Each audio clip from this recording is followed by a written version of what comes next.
Madhyama Nikaya. Middle-length discourses. Translated by Bhikkhu Sujato. sutta.central.net. Middle Discourses 98. With Vasettha. So I have heard. At one time the Buddha was staying in a forest near Ikanangala. Now at that time several very well-known well-to-do Brahmins were residing in Ikanangala. They included the Brahmins Kanki, Tarukkha, Pokkharasati, Janasoni, Todiya, and others. Then as the Brahmin students Vasettha and Bharadvaja were going for a walk, they began to discussion the question of how one is a Brahmin. Bharadvaja said this: when you're well born on both your mother's and father's side, of pure descent, irrefutable and impeccable in questions of ancestry back to the seventh paternal generation, then you're a Brahmin. Vasettha said this: when you're ethical and accomplished in doing your duties, then you're a Brahmin. But neither was able to persuade the other. So Vasettha said to Bharadvaja, Master Bharadvaja, the ascetic Gotama, a Sakyan, gone forth from a Sakyan family, is staying in a forest near Ikanangala. He has this good reputation, that blessed one is perfected, a fully awakened Buddha, accomplished in knowledge and conduct, holy, knower of the world, supreme guide for those who wish to train, teacher of gods and humans. Awakened, blessed. Come, let's go to see him and ask him about this matter. As he answers, so we'll remember it. Yes, sir, replied Bharadvaja. So they went to the Buddha, and exchanged greetings with him. When the greetings and polite conversation were over, they sat down to one side, and Vasettha addressed the Buddha in verse. We're both authorized masters of the three Vedas. I'm a student of Pokkharasati, and he of Tarukkha. We're fully qualified in all the Vedic experts teach. As philologists and grammarians, we match our teachers in recitation. We have a dispute regarding the question of ancestry. For Bharadvaja says that one is a Brahmin due to birth. But I declare it's because of one's actions. O seer, know this as our debate. Since neither of us was able to convince the other, we've come to ask you, sir, so renowned as the awakened one, as people honor with joined palms the moon on the cusp of waxing, bowing, they revere Gotama in the world. We ask this of Gotama, the I arisen in the world. Is one a Brahmin due to birth, or else because of actions? We don't know, please tell us, so that we can know a Brahmin. I shall explain to you, said the Buddha, accurately and in sequence, the taxonomy of living creatures. 4 species are indeed diverse. Know the grass and trees, though they lack self-awareness. They're defined by their birth, 4 species are indeed diverse. Next there are bugs and moths, and so on, to ants and termites. They're defined by their birth, 4 species are indeed diverse. Know the quadrupeds, too, both small and large. They're defined by their birth. 4 species are indeed diverse. Know, too, the longback snakes, crawling on their bellies. They're defined by their birth. 4 species are indeed diverse. Next know the fish, whose habitat is the water. They're defined by their birth. 4 species are indeed diverse. Next know the birds, flying with wings as chariots. They're defined by their birth. 4 species are indeed diverse. While the differences between these species are defined by their birth, the differences between humans are not defined by their birth. Not by hair nor by head. Not by ear nor by eye. Not by mouth nor by nose, not by lips nor by eyebrow, not by shoulder nor by neck, not by belly nor by back, not by buttocks nor by breast, not by genitals nor by groin, not by hands nor by feet, not by fingers nor by nails, not by knees nor by thighs, not by color nor by voice. None of these are defined by birth as it is for other species. In individual human bodies you can't find such distinctions. The distinctions among humans are spoken of by convention. Anyone among humans who lives off keeping cattle, know them, Vasettha, as a farmer, not a brahmin. Anyone among humans who lives off various professions, know them, Vasettha, as a professional, not a brahmin. Anyone among humans who lives off trade, know them, Vasettha, as a trader, not a brahmin.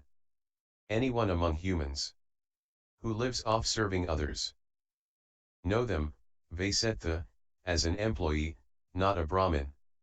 Anyone among humans who lives off stealing, know them, Vasettha, as a bandit, not a brahmin. Anyone among humans who lives off archery, know them, Vasettha, as a soldier, not a brahmin. Anyone among humans who lives off priesthood, know them, Vasettha, as a sacrificer, not a brahmin. Anyone among humans who taxes village and nation, know them, Vasettha, as a ruler, not a brahmin. I don't call someone a brahmin after the mother or womb they came from.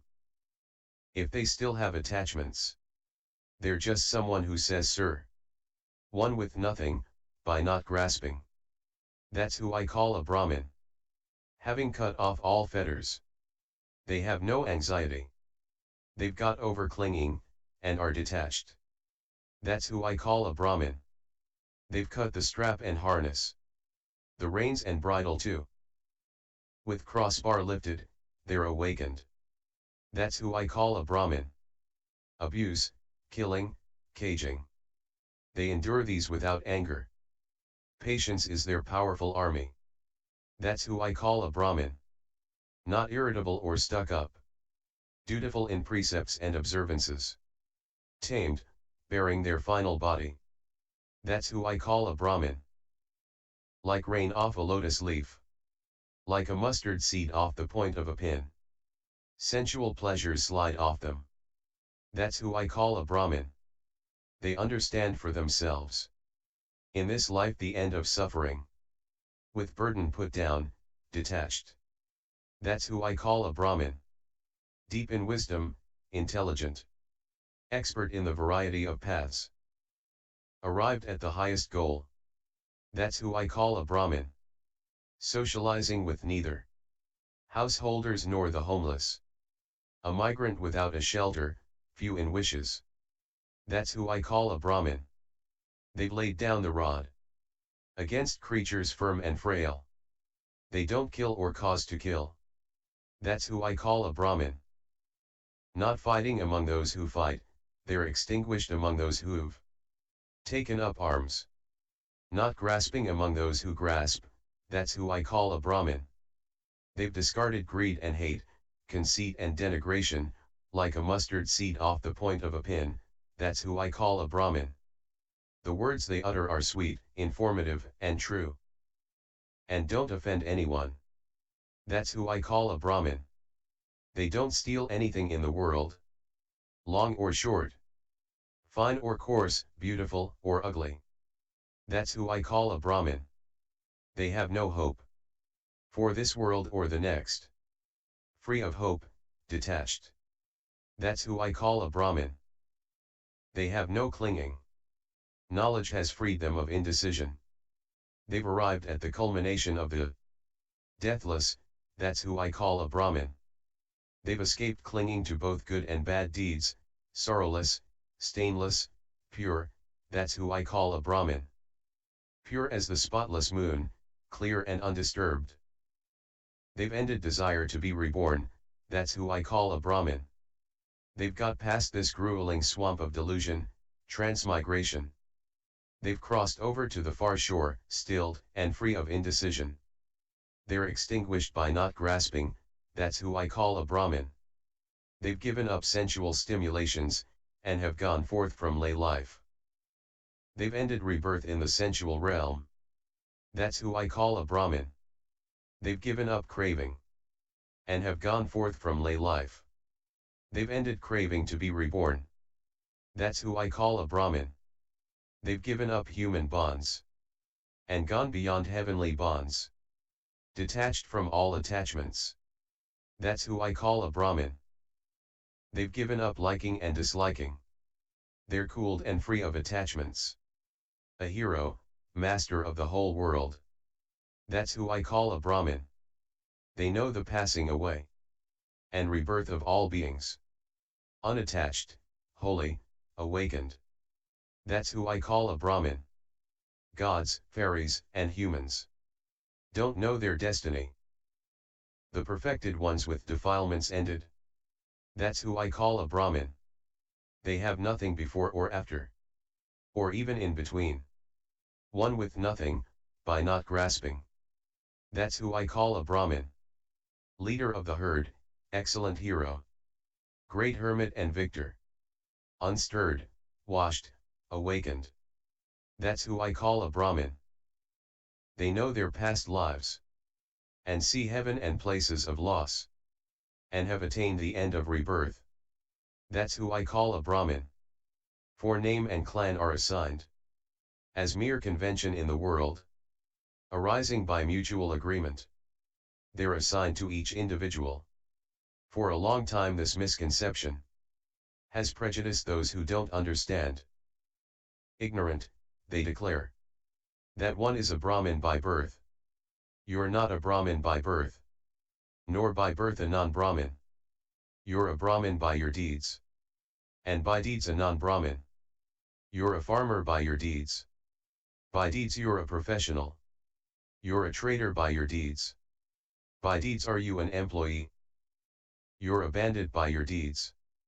By deeds you're a soldier. You're a sacrificer by your deeds. By deeds you're a ruler.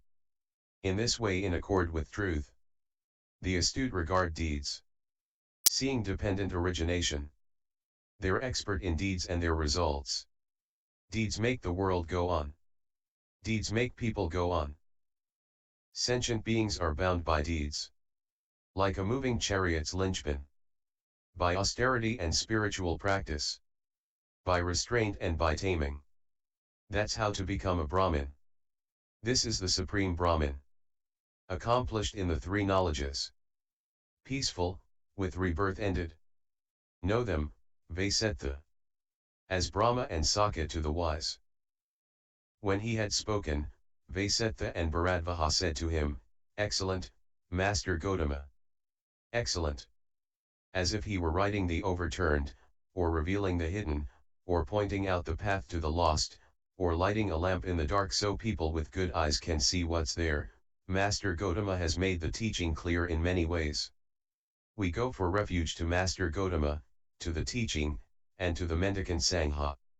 From this day forth, may Master Gotama remember us as lay followers who have gone for refuge for life. And MN 98.